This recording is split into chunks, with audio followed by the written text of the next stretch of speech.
Even in the next life, you hold on to a piece of it? No, what it does, it forms your body. That's why everybody has a unique features of their body, you know, their bone structure, their size, their face shape, their nose, and all that stuff.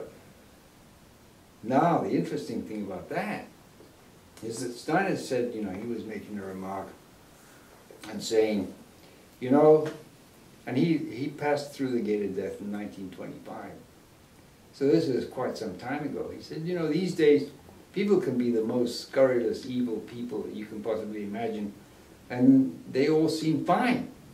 You know, there doesn't be anything wrong with them, right? They're all healthy, they're all doing well, they're all like, there's nothing wrong with them. And yet they're seriously, should we say, moral cripples. He said that's going to change.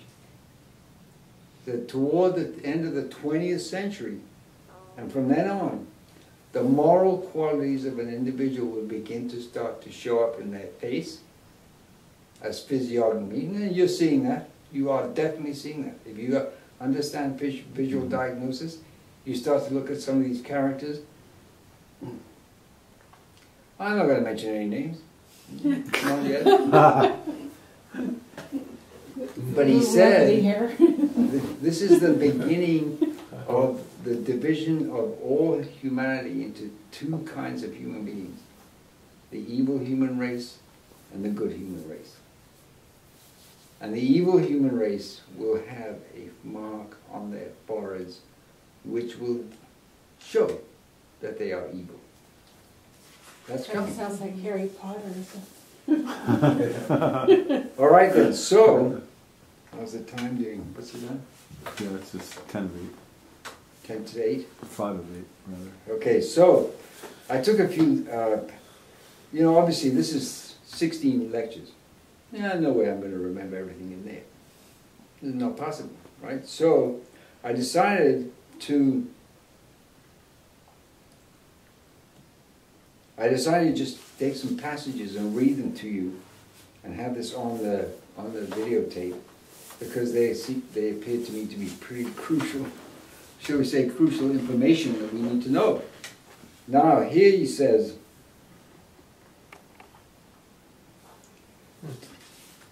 today, there are souls who feel, I don't know whether this is true today. I mean, when was this lecture given? It was given in 1912, almost 100 years, over 100 years ago.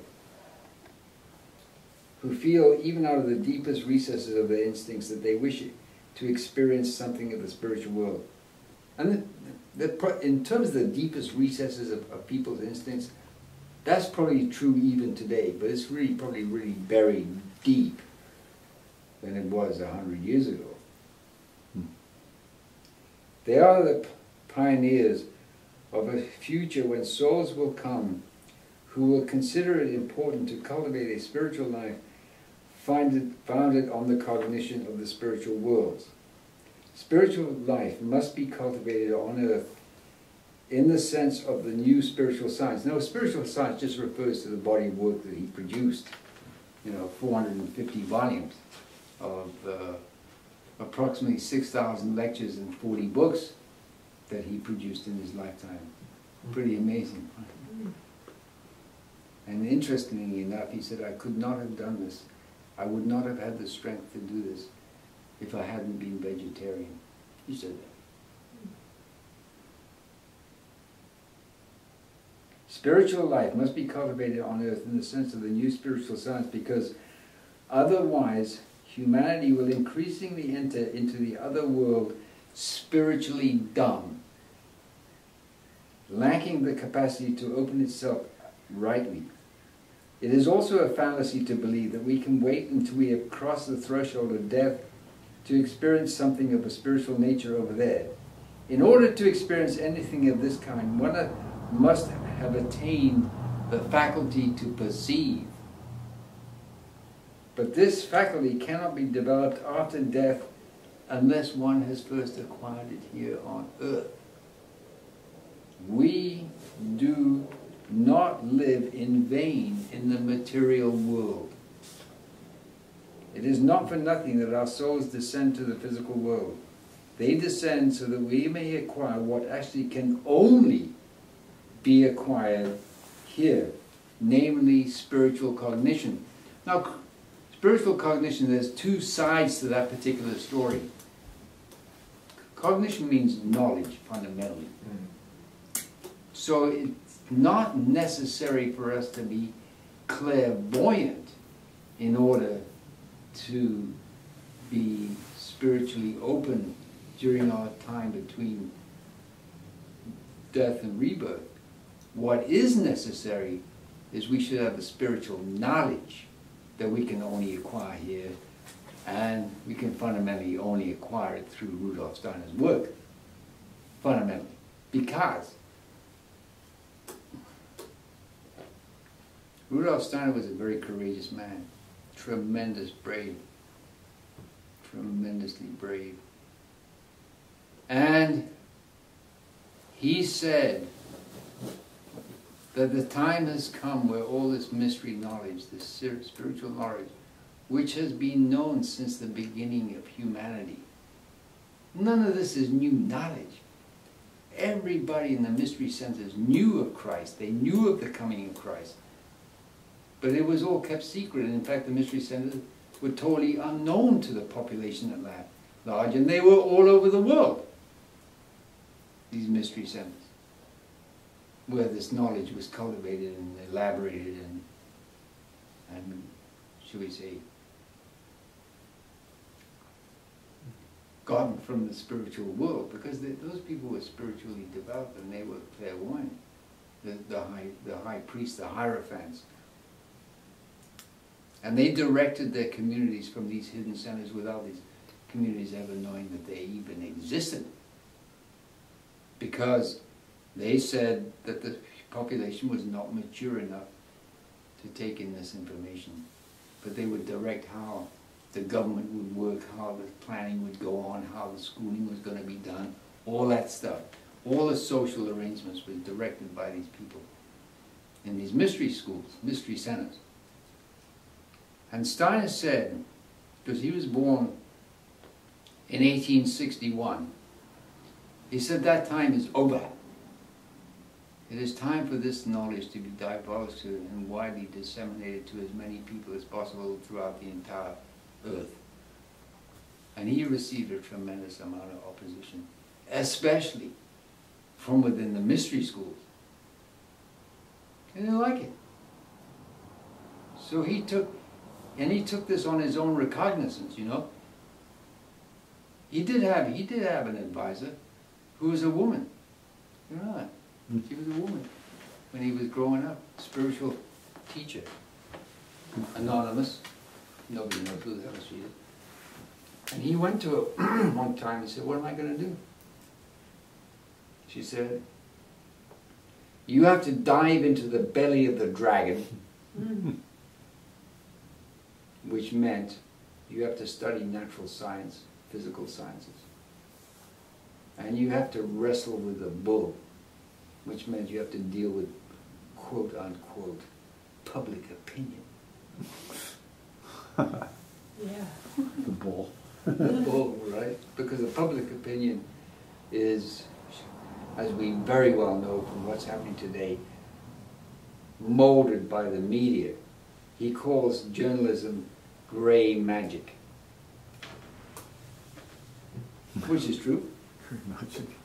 Right. Could I ask you just a question? It sounded like before you started going in with this, you either said spiritual sight or spiritual science, and I didn't quite hear what you said. Was it Spiritual knowledge. Spiritual knowledge. That means you have to know who Lucifer is, who Christ is, who... I thought a couple of paragraphs ago you said spiritual sight or Yeah, science. clairvoyance. You don't have to Oh, be... sight, like this kind of sight? Yeah. Oh, okay, that was the word. That's I wasn't sure if clairvoyant, it was right. S-I-T-E. You don't, you don't have to be clairvoyant. He said we would be in a bad way if you had to be clairvoyant in order to understand it. All you need to understand, Rudolf Steiner, is an open mind and the ability to think clearly, which is problematical in itself. And of course, he does have a book out, which, well, first of all, I think thinking clearly has a lot to do with what we're eating. Mm-hmm. I mean, if you're drinking alcohol and you're taking sugar and you're using drugs, your ability to think clearly is seriously crippled. There's no question about that. So you go on a macrobiotic way of eating, and that's what I noticed. In fact, one of the first things I noticed, I mean, within literally 10 days, is my clarity of thinking. It totally blew me away. And my emotional state, that was the other thing. How calm and relaxed, and whereas before I was moody and depressed and anxious and all this stuff, and it just went after about 10 days of eating clean, strict macrobiotic way of eating. And all the physical stuff that happened was totally amazing in and of itself, but it wasn't as amazing as the clarity of thinking and the emotional stability that I developed after 10 days to a couple of weeks on a diet. No way. I know, it's actually amazing. It is. How you, like you say, not just the physical transformation, but the emotional one that you go through. Because all the stuff that you've shoved down all those years starts to come up. Right. And you can either deal with it or you can shove it back down. And you deal with it. It's not very pleasant necessarily, but you do become calm. I mean, you become calm. So when you, all those anger and worry and doubt and this and that, you can deal with them a lot more calmly than you could when you were depressed and moody and angry. Right? So, now, next page that I want to read, 175. Just a few I want to go through to finish up this talk, because you need to get this book. You know, I'm throwing you into the deep end, okay? This is lectures that are given to only members of the Anthroposophical Society at the time. He said, I cannot give this kind of material to the general public and such people. And I'm saying, it's too late, you know? We spend too much time dickering around and not taking this information in. I mean, how many people today know Rudolf Steiner? I mean, how many? Very few, huh? I mean, you know, a handful. And he's one of the most gigantic, mountainous personalities that's ever walked the face of the earth. And nobody knows him. So I'm saying, okay, you know, we blew it 100 years ago. We totally blew it. Time to just throw everybody into the ocean and you sink or you swim. That's the way I'm looking at it. So that's why I bring this stuff up. Okay, so 175. And also because I'm concerned about people's health. You know, I mean, when I'm macrobiotic, I do macrobiotic counseling and macrobiotic teaching, and my whole focus has been how to get healthy. And we can't get healthy if we don't have this information. And we don't take it in as if it was living nourishment. Then we get real healthy, as my personal experience has been over the past 30 years. You know, because how, you know, 38 years I've been doing macrobiotic. And everybody's still on the first page. It's true. It's true. Well, you know why? Because, as evidence here tonight, all these people want to come and eat the food, but who wants to talk? Who wants to sit down and talk about? They don't want spiritual nourishment. They don't want spiritual nourishment. They just want physical nourishment. And it's not enough. And I noticed the same thing at camp. Yeah. You know, everyone's interested in the food, but the lectures, and nobody's interested. And the thing is, they're not only interested in the food. They're only interested in the food if somebody else cooks it. Yeah, that's a good point. Yeah. They want to just sit down and if they have to cook it themselves, forget about it. Remember those two girls we talked to in 2010? And they said, this is a wonderful meal, and you said to them, yeah. You mean to say you don't eat like this every night? Yeah, so we don't eat like this at home. We wouldn't know how to cook like this. And there they are at a macrobiotic camp. Yeah. So what kind of a disconnect is going on here? Well, not only that, I know people who've been in macrobiotics for 20, 25, 30 years, and they ask questions that you know those questions should have been asked when they first started. And you wonder, you've gone that far, and you haven't come up with those questions? It out yet? Right, I agree. It's very discouraging. Well, it's not discouraging. because I'm never going to be